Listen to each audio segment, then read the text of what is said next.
Hello बच्चों, तो चलिए अपना क्वेश्चन है वो अपने देखते हैं। देखिए अपने को यहाँ पे कहा है कि जो मनुष्य का कान है वो किस प्रकार से कार्य करता है। अपने को इस चीज के बारे में अपने को पूछा है। तो देखिए अपने को मनुष्य का कान और इसके अपने को कार्य बताने हैं और ये किस प्रकार से करता है, इस चीज के बारे में अपने को यहाँ पे वर्णन करना है। तो सबसे पहले अपने मुख्य अवधारणा के रूप में देखें तो देखिए मुख्य अवधारणा में अपने क्या कहेंगे कि इसमें के जो कार्य होते हैं अपने वो देख लेते हैं।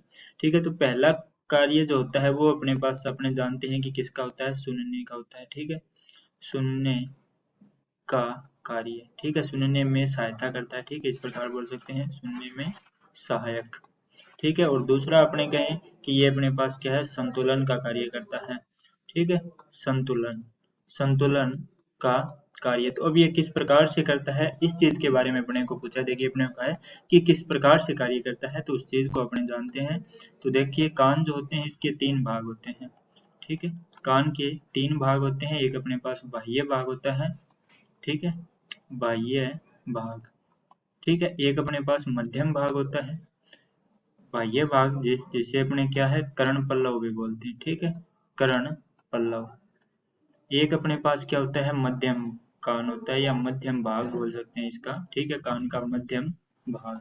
मध्यम भाग की बात करें तो मध्यम भाग में क्या होती है, हड्डियां होती है। ठीक है, हड्डियां होती है, हड्डियां होती है। ठीक है, फिर अपनी बात करें कि अंतः कान की। ठीक है, अंतः भाग हो जाएगा। ठीक है, अंतः भाग होता है वो क्या क्या करता है, उसके अंदर कोकिला पाई जाती है। ठीक है, जिसे अपने कर्णावृत भी बोलते हैं हिंदी में, कर्णावृत, या इसे मुख्यतः क्या बोलते हैं, कोकिला बोलते हैं। ठीक है, इस चीज से क्या होता है, ये क्या करती है, संकेतों को मस्तिष्क की ओर भेजती है। ठीक है, जो भी तरंगे आएगी, ठीक है, तरंगों को मस्तिष्क तक पहुंचाती है।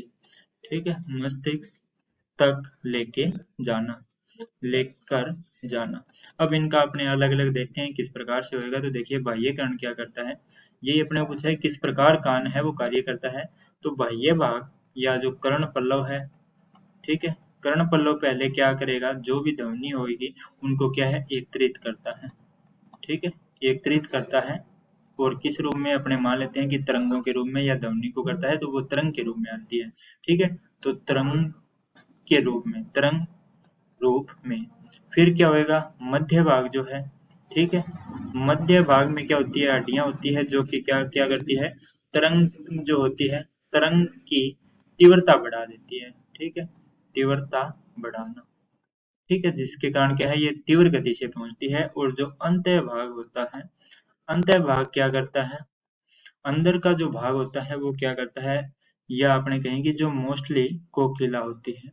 ठीक है, वो क्या करती है, तरंगों को मस्तिष्क तक पहुंचा के उसकी, तरंगों को मस्तिष्क तक पहुंचाना।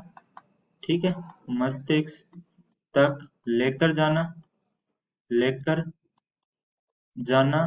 व वह उस चीज से क्या क्या करती है कि उसकी इमेज बनाना, कि अपने पास जो ध्वनि है वो किस प्रकार की है, या अपने को क्या संकेत दिए हैं। ठीक है, वह संकेत करना, संकेत करना। तो इस प्रकार ध्वनि है वो बाह्य भाग से अंतः भाग तक, या अपने कहेंगे अपने मस्तिष्क तक पहुंचती है। और अपने को पता चलता है कि अपना, अपने को किस चीज की अपने को ये ध्वनि है वो अपने को मिली है। ठीक है, एक इसके अंदर अपने पास क्या होता है, संतुलन का भी कार्य होता है। ठीक है, संतुलन का कार्य भी होता है, ये अपने को ध्यान में रखना है। तो मोस्टली अपने पास क्या होता है, सुनने का काम होता है। और वो किस प्रकार से होता है, तो मैं आशा करता हूँ कि आपको समझ में आ गया होगा कि इनके तीन भाग होते हैं, तीनों भागों की कार्य है वो अपने ने देख लिए हैं। सो धन्यवाद।